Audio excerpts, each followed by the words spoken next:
नमस्कार दोस्तों, स्वागत है आप सभी का हमारे चैनल में। तो चलिए सुनते हैं आज की कहानी। दोस्तों, क्या हो जब एक राजकुमारी की तरह ऐसो आराम में पली बढ़ी लड़की को किसी के रहमो करम पर जीना पड़े।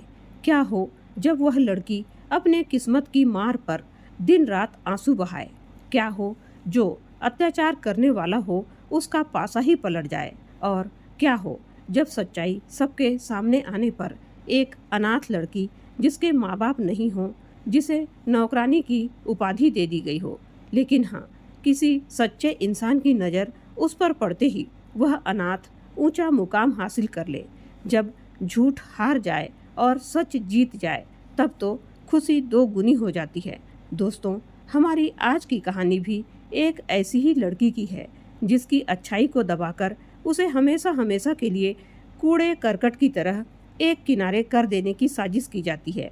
लेकिन दोस्तों, उस लड़की की काबिलियत ने उसे बचा लिया। तो चलिए जानते हैं आज की कहानी की पूरी सच्चाई। तो दोस्तों, आपसे निवेदन है कि कहानी को अंत तक जरूर सुनिएगा।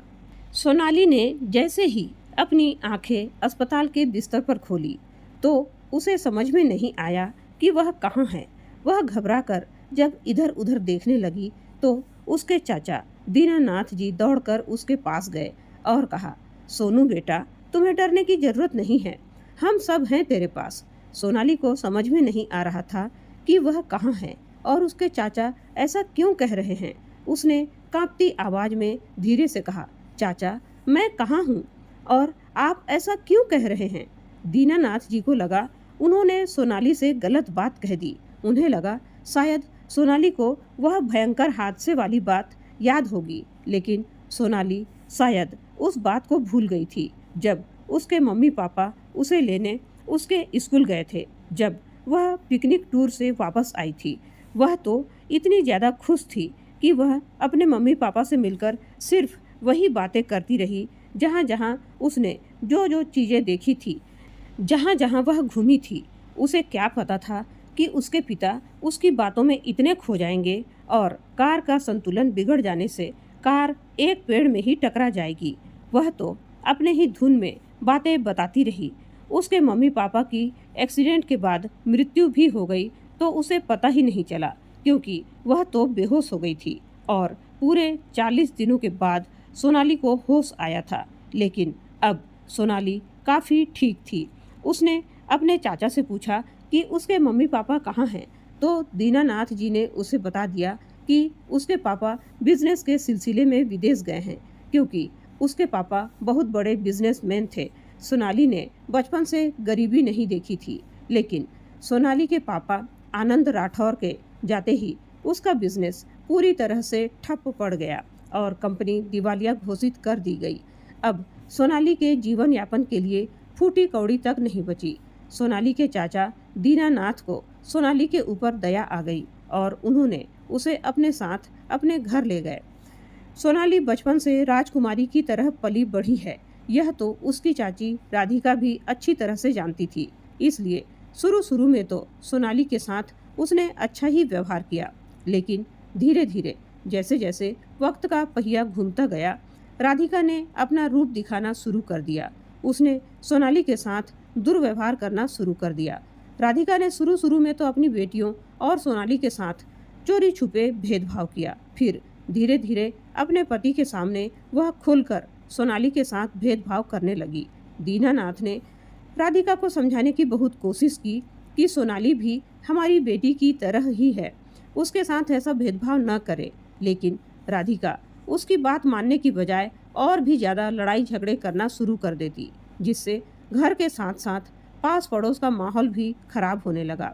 इसलिए थक हार कर दीनानाथ जी घर की शांति के खातिर अब अपनी पत्नी से कुछ भी बोलना उचित नहीं समझते थे और मन ही मन सोनाली के लिए बहुत दुखी होते।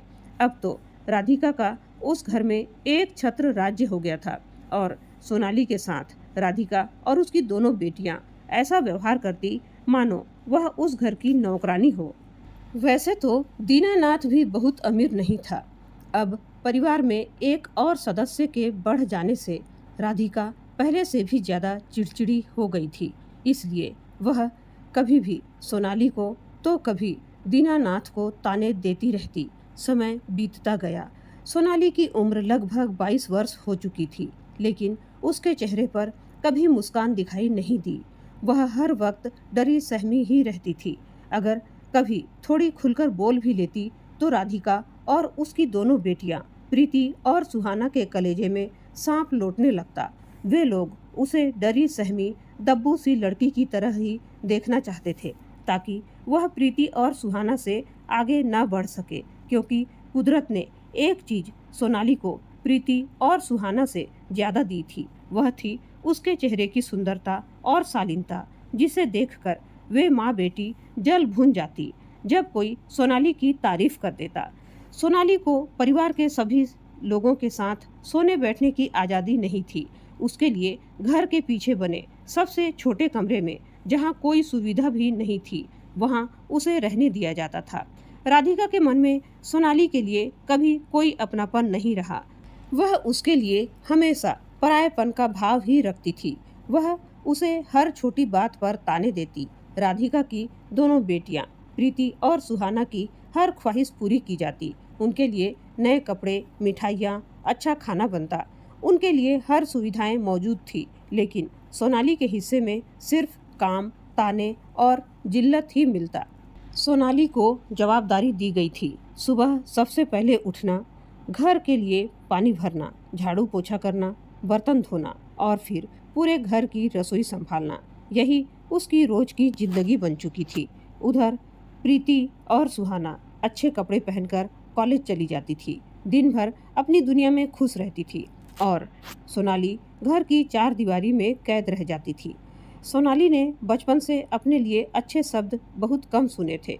जब भी घर में कोई मेहमान आता, राधिका उसे सामने आने ही नहीं देती थी। अगर वह गलती से बाहर आ भी जाती तो लोग पूछते, ये लड़की कौन है? तब राधिका हंसकर कह देती, ये तो दूर की रिश्तेदार है, घर के काम में मदद कर देती है। किसी को ये नहीं पता था कि यही लड़की इस घर में सहारे की उम्मीद लेकर आई थी। उसके चाचा दीनानाथ जी सब समझते थे। उन्हें सोनाली का दर्द दिखाई देता था, लेकिन घर की शांति बनाए रखने के लिए वे अक्सर चुप रह जाते थे। कभी कभी वे चुपके से सोनाली के हाथ में कुछ पैसे रख देते थे और कहते थे, परेशान मत हुआ कर बेटी, वक्त हमेशा एक जैसा नहीं रहता। लेकिन अब सोनाली ऐसी बातों पर मुस्कुरा भी नहीं पाती थी। वह धीरे धीरे अंदर से टूट चुकी थी। समय बीतता गया और प्रीति और सुहाना का व्यवहार भी बदलता गया। वे सोनाली को अपनी बहन नहीं मानती थी। उससे अपने छोटे और बड़े सारे काम करवाती थी। अपनी सहेलियों के सामने उसका मजाक उड़ाती थी। कई बार उनकी सहेलियां सोनाली को नौकरानी समझ लेती थी। यह सब सुनकर सोनाली अंदर ही अंदर बिखर जाती थी। उसने लोगों से उम्मीद करना छोड़ दिया था। अब वह अक्सर अकेले बैठकर सोचती रहती, लेकिन उसकी तकलीफ समझने वाला कोई नहीं था। राधिका अक्सर उसे ताने मारती, कहती, हर वक्त चुप रहने से जिंदगी नहीं बदलती। न लोग तुझे पसंद करेंगे, न तेरे लिए कोई रिश्ता आएगा। मोहल्ले की औरतें भी तुझे देखकर बातें बनाती हैं। धीरे धीरे सोनाली की शादी की चिंता घर में बढ़ने लगी। उसके चाचा अंदर ही अंदर परेशान रहने लगे। वे चाहते थे कि किसी अच्छे घर में राधिका का रिश्ता हो जाए, ताकि उसकी जिंदगी सुधर सके। उन्होंने कई लोगों से बात की, लेकिन जहाँ भी सोनाली की बात होती, सामने वाले कोई न कोई बहाना बनाकर पीछे हट जाते। एक दिन खबर आई कि शहर से कुछ लोग सोनाली को देखने आने वाले हैं। यह सुनते ही राधिका घबरा गई। वह बार बार दीनानाथ से कहने लगी, सोनाली को ज़्यादा देर तक सामने मत बैठने देना, वरना लोग मना करके चले जाएंगे। लेकिन दीनानाथ जी ने साफ साफ कह दिया कि मैं झूठ बोलकर रिश्ता नहीं करूँगा, जो सच है वही बताऊँगा। उस दिन सोनाली को एक साधारण सा सूट पहनाया गया, उसके बाल ठीक किए गए और उसे अंदर वाले कमरे में बैठा दिया गया। थोड़ी देर बाद लड़के वाले घर पहुँचे। लड़का अपने माता पिता और बहन के साथ आया था। उधर प्रीति नए कपड़े पहनकर इधर उधर घूम रही थी, बार बार खुद को आईने में देख रही थी। तभी लड़के की माँ ने प्रीति की तरफ देखकर पूछा, क्या रिश्ता इसी लड़की के लिए है? दीनानाथ जी ने कहा, नहीं, ये मेरी छोटी बेटी है, बात बड़ी लड़की सोनाली के लिए हुई है। इतना सुनते ही वहाँ बैठे लोगों के चेहरे बदल गए। उसी समय सोनाली हाथ में चाय की ट्रे लेकर धीरे धीरे कमरे में आई। उसने नजरें नीचे झुका रखी थी। जैसे ही उसने ट्रे सामने रखी, कमरे में सन्नाटा छा गया। सब लोग उसे ध्यान से देखने लगे। लड़के की माँ ने लड़के की तरफ देखा और धीरे से कप नीचे रख दिया। कुछ देर बाद उसने कहा, भाई साहब, अगर पहले सही जानकारी मिल जाती तो शायद हम यहाँ तक न आते। आपने कहा था लड़की घरेलू है, अच्छे संस्कार वाली है, लेकिन ये नहीं बताया कि लड़की ऐसी है। लोग क्या कहेंगे? समाज में हमें भी जवाब देना पड़ता है। दीनानाथ जी बार बार समझाते रहे। सोनाली बिटिया बहुत मेहनती है, पूरे घर की जिम्मेदारी अकेले संभालती है। कभी किसी से ऊंची आवाज में बात तक नहीं करती, लेकिन किसी ने उनकी बात नहीं सुनी।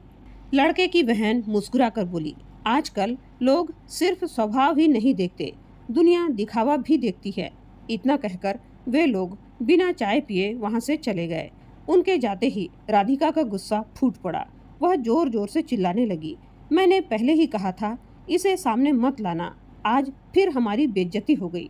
कल लोग मेरी बेटियों के रिश्तों पर भी सवाल उठाएंगे।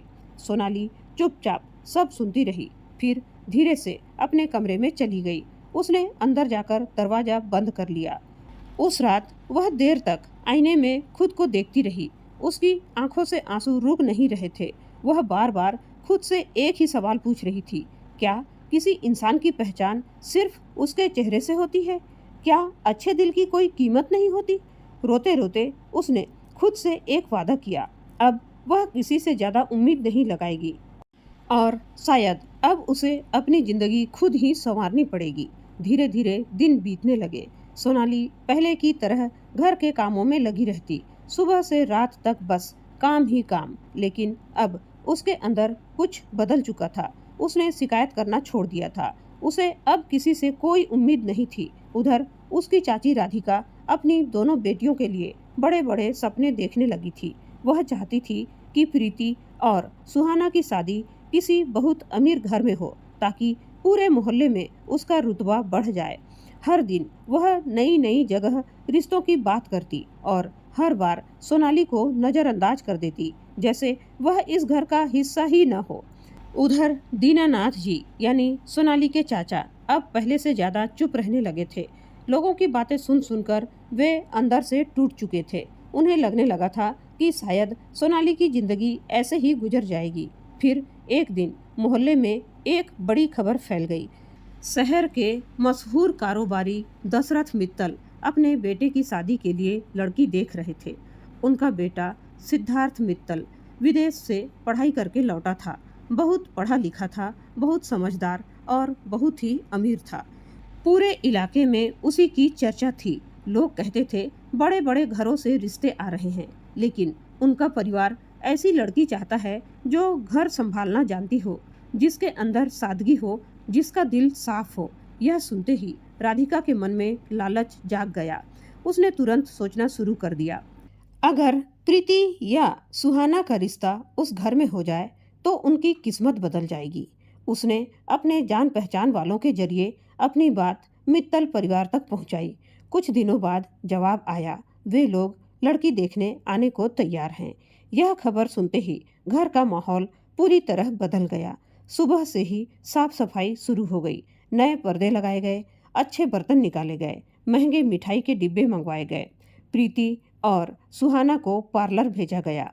राधिका बार बार दोनों को समझा रही थी कि किसी भी तरह सामने वाले को तुम पसंद आनी चाहिए, लेकिन सोनाली पहले की तरह चुपचाप रसोई में काम कर रही थी।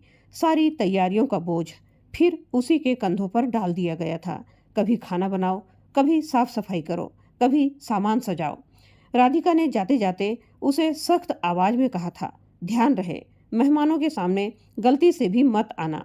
तू बस रसोई में रहना और खाना बनाकर भेजती रहना। खाने में कोई कमी नहीं होनी चाहिए, सामने वाले बड़े लोग हैं। सोनाली ने चुपचाप सिर हिला दिया। उसने कुछ नहीं कहा, बस अपने काम में लग गई। लेकिन दिल के किसी कोने में एक छोटी सी टीस जरूर उठी। क्या कोई कभी उसे भी समझ पाएगा या नहीं? क्या कोई कभी उसके मन को देख पाएगा? फिर उसने तुरंत यह ख्याल अपने मन से निकाल दिया। कुछ देर बाद घर के बाहर एक महंगी गाड़ी आकर रुकी। पूरा मोहल्ला देखने लगा। लोग अपने अपने दरवाजों से झांकने लगे। विनोद मित्तल अपनी पत्नी और बेटे सिद्धार्थ के साथ पहुंचे। सिद्धार्थ को देखकर कोई नहीं कह सकता था कि वह इतना बड़ा अमीर घर का लड़का है। उसने बहुत ही साधारण से कपड़े पहने थे। चेहरे पर हल्की मुस्कान थी और आंखों में सादगी। घर के अंदर पहुंचते ही राधिका ने बड़े उत्साह से उनका स्वागत किया। प्रीति और सुहाना सज धज कर सामने बैठी थी। दोनों बार बार मुस्कुरा रही थी। सिद्धार्थ की माँ उनसे बातें कर रही थी, उनकी तारीफ कर रही थी। यह देखकर राधिका की खुशी और भी ज्यादा बढ़ गई। वह अपनी बेटियों की खूबियां गिनाने लगी। ये कितनी पढ़ी लिखी है, ये कितना अच्छा गाती है, ये कितना अच्छा बोलती हैं। लेकिन उन सब के बीच सिद्धार्थ ज्यादा कुछ नहीं बोल रहा था। वह चुपचाप सब देख रहा था, जैसे उसकी नजरें किसी और चीज को ढूंढ रही हो। थोड़ी देर बाद खाने का समय हुआ।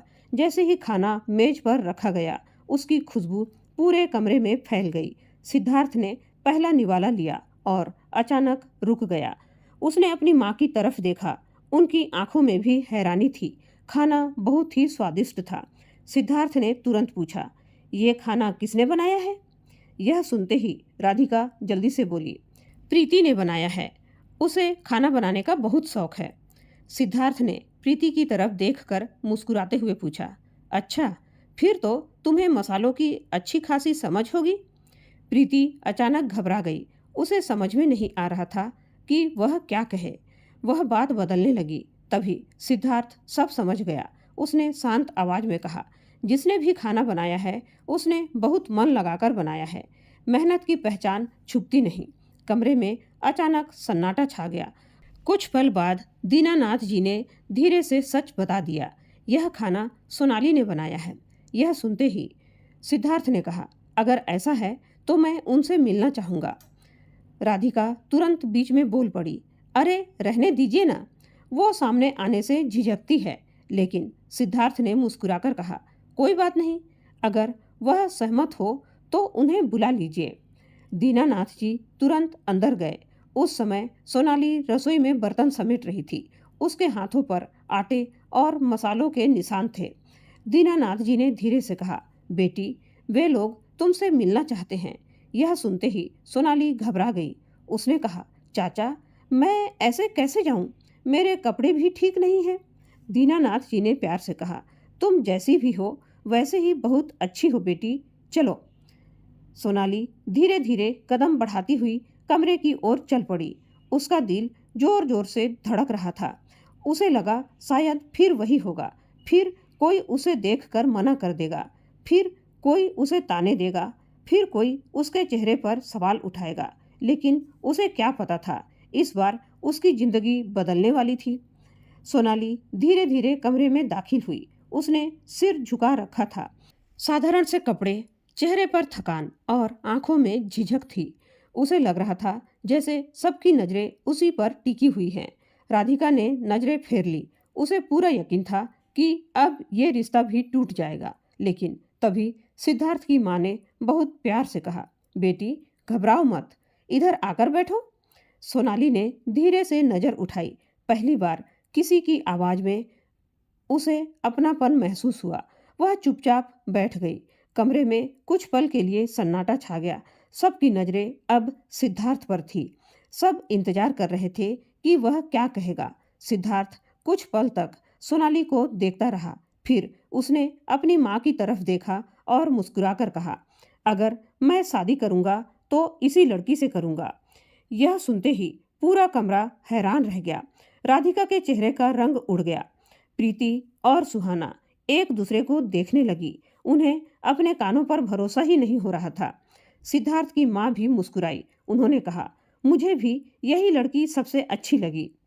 राधिका तुरंत घबराकर बोली, बेटा, तुम शायद समझ नहीं रहे हो। लेकिन सिद्धार्थ ने बहुत शांत आवाज में कहा, मैं सब कुछ समझ रहा हूँ आंटी। इंसान की पहचान उसके चेहरे से नहीं, उसके स्वभाव से होती है। और मुझे यहाँ सबसे अच्छी इंसान सोनाली ही लगी। मैंने दुनिया में बहुत बनावटी चेहरे देखे हैं, लेकिन मुझे हमेशा ऐसी लड़की की तलाश थी जिसके अंदर सच्चाई हो। जब मैं इस घर में आया था, तभी मैंने उसे रसोई में काम करते देखा था।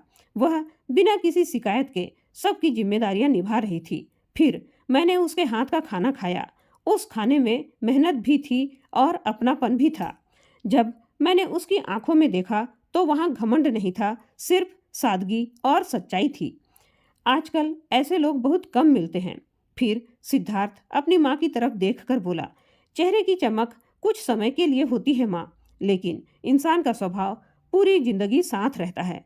मुझे दिखावे वाली नहीं, घर संभालने वाली लड़की चाहिए। और मुझे लगता है सोनाली वैसी ही है। यह सब सुनकर सोनाली की आंखों से आंसू बहने लगे। उसे अपने कानों पर विश्वास ही नहीं हो रहा था। पहली बार किसी ने उसके चेहरे से पहले उसके दिल को देखा था।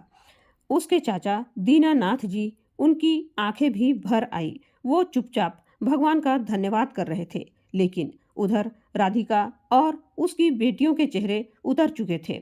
प्रीति गुस्से में पैर पटकते हुए अंदर चली गई और बड़बड़ाने लगी, आखिर उसने उसमें ऐसा क्या देख लिया? हमें छोड़कर उसी को क्यों चुना? लेकिन सिद्धार्थ और उसके परिवार का फैसला बदलने वाला नहीं था। कुछ ही दिनों में रिश्ता पक्का हो गया और शादी की तारीख भी तय कर दी गई। राधिका ने कई बार कोशिश की कि किसी तरह यह रिश्ता टूट जाए। वह लोगों के जरिए सिद्धार्थ के घर उल्टी सीधी बातें पहुंचाने लगी। कभी कहती सोनाली की किस्मत ठीक नहीं है, वह मनहूस है। कभी उसके बारे में झूठ झूठ बातें फैलाती, लेकिन सिद्धार्थ ने किसी की भी बात पर ध्यान नहीं दिया। वह समझ चुका था कि लोग सिर्फ जलन में ऐसा कर रहे हैं। आखिरकार शादी का दिन भी आ गया। सोनाली को दुल्हन की तरह सजाया गया। हालांकि उसकी चाची ने अपनी तरफ से ज्यादा कुछ नहीं दिया, लेकिन सिद्धार्थ के घर से आए कपड़े और गहने देखकर सभी लोग हैरान रह गए। जब सोनाली ने लाल जोड़ा पहना तो उसकी सादगी ही उसकी सबसे बड़ी खूबसूरती लग रही थी। मोहल्ले की वही औरतें जो पहले उसे देखकर ताने मारती थी, आज दरवाजे पर खड़ी होकर उसे देख रही थी। सबकी आंखों में हैरानी थी। प्रीति और सुहाना के चेहरे पर जलन साफ दिखाई दे रही थी। जिस सोनाली को हमेशा रसोई तक सीमित रखा गया था, आज वही पूरे सम्मान के साथ विदा हो रही थी। शादी के बाद सोनाली सिद्धार्थ के बड़े से घर में पहुंची। वहां उसे पहली बार अपने होने का एहसास हुआ। उसे सम्मान मिला, इज्जत मिली, अपनापन मिला। सिद्धार्थ ने हमेशा उसका साथ दिया, उसे भरोसा दिया। धीरे धीरे सोनाली का डर खत्म होने लगा, उसका आत्मविश्वास लौटने लगा। अब वह पहले से ज्यादा मजबूत हो चुकी थी। वह सिद्धार्थ के कामों में भी उसका साथ देने लगी और धीरे धीरे उसने अपनी नई जिंदगी को अपना लिया। लेकिन उधर उसके पुराने घर की हालत बिगड़ने लगी। प्रीति और सुहाना के रिश्ते टूट गए। दीनानाथ जी की तबीयत खराब हो गई। इलाज के लिए पैसों की जरूरत थी। मजबूरी में राधिका मदद मांगने सोनाली के घर पहुंची। उसे डर था कि शायद सोनाली पुराने जख्मों को याद करेगी, शायद वह मदद करने से मना कर देगी। लेकिन सोनाली ने ऐसा कुछ भी नहीं किया। उसने उन्हें सम्मान के साथ बैठाया, पानी दिया और बिना कुछ कहे अपने चाचा के इलाज का पूरा इंतजाम कर दिया। उसने सिर्फ अपने चाचा का इलाज ही नहीं करवाया, बल्कि प्रीति और सुहाना की जिंदगी संभालने में भी मदद की। जिन लोगों ने उसे कभी अपनापन नहीं दिया, उनके लिए भी उसके दिल में नफरत नहीं थी। उसने अपने व्यवहार से सबको यह एहसास करा दिया कि इंसान की असली पहचान उसकी अच्छाई और उसके बर्ताव से होती है। चेहरे की सुंदरता समय के साथ बदल जाती है, लेकिन अच्छे दिल की चमक हमेशा बनी रहती है। इसलिए कभी किसी को उसके चेहरे, उसके रंग या उसकी शक्ल से मत आंकिए, क्योंकि असली खूबसूरती इंसान के संस्कारों में होती है, उसके दिल में होती है और उसके व्यवहार में होती है। अगर इंसान मुश्किल वक्त में भी अपनी अच्छाई नहीं छोड़ता तो एक दिन हालात जरूर बदलते हैं। सोनाली के अच्छे व्यवहार ने सिद्धार्थ के दिल को जीत लिया था। सिद्धार्थ ने उसे समझाया कि पढ़ाई की कोई उम्र नहीं होती, तुम्हें पढ़ना चाहिए। सिद्धार्थ के इतना कहते ही सोनाली पहले तो थोड़ी घबराई, लेकिन उसकी दिली इच्छा थी कि वह आगे की पढ़ाई करे। इसलिए उसने अपनी पढ़ाई पूरी की और एक दिन अखबार में उसकी फोटो छपी कि उद्योगपति सिद्धार्थ मित्तल की पत्नी सोनाली मित्तल ने यूनिवर्सिटी टॉप किया। यह खबर जब दीनानाथ जी तक पहुंची तो उनकी आंखों से खुशी के आंसुओं की धारा बह निकली। उन्हें यह सब देखकर असीम संतोष की प्राप्ति हो रही थी। उन्होंने मन ही मन अपने बड़े भाई से माफ़ी मांगा कि समय रहते उन्होंने उनकी बेटी को अच्छी शिक्षा नहीं दे पाए, लेकिन उनकी बेटी ने अपनी काबिलियत के दम पर वो मुकाम हासिल कर ही लिया जिसकी वो हकदार थी। राधिका ने भी मन ही मन माफ़ी मांगा कि अपने स्वार्थ में अंधी होकर उसने हीरे की कीमत नहीं पहचान पाई थी, लेकिन हीरा कहीं भी पड़ा रहे वह अपनी पहचान नहीं खोता। सोनाली ने हीरे की तरह काम कर दिखाया जो उसे करना था। प्रीति और सुहाना भी सोनाली की डिग्री देखकर शर्मिंदा हो गई, क्योंकि जब उन्हें पढ़ने का मौका मिला था तब भी उन्होंने वो मुकाम हासिल नहीं कर पाई जो सोनाली ने किया था। अब जब भी किसी चीज की जरूरत पड़ती, प्रीति और सुहाना सोनाली से मदद मांगती और सोनाली बिना शिकायत के उन्हें मदद कर देती। तो दोस्तों, यही है सबसे बड़ी इंसानियत, जो मुसीबत में अपनों के समय में काम आए, वरना मदद तो पड़ोसी भी कर देता है। तो दोस्तों, यह थी एक अनाथ लड़की की दिल छू देने वाली कहानी। इस कहानी का कौन सा भाग आपके दिल को छू गया? इस कहानी में जो करोड़पति बिजनेसमैन का लड़का सिद्धार्थ है, उसने सोनाली से शादी करके सही किया या गलत? अगर आप उसकी जगह होते तो क्या करते? अपनी राय कमेंट करके जरूर बताइएगा। और सोनाली ने जिस तरह से अपने चाचा के परिवार वालों की मदद की, वह सही था या गलत? उसे मदद करनी चाहिए थी या नहीं? उसकी जगह अगर आप होते तो क्या करते? अपने विचार कमेंट करके जरूर बताइएगा। कहानी पसंद आई हो तो लाइक और शेयर जरूर कीजिएगा। चैनल में पहली बार आए हैं तो सब्सक्राइब करना बिल्कुल न भूलें। धन्यवाद।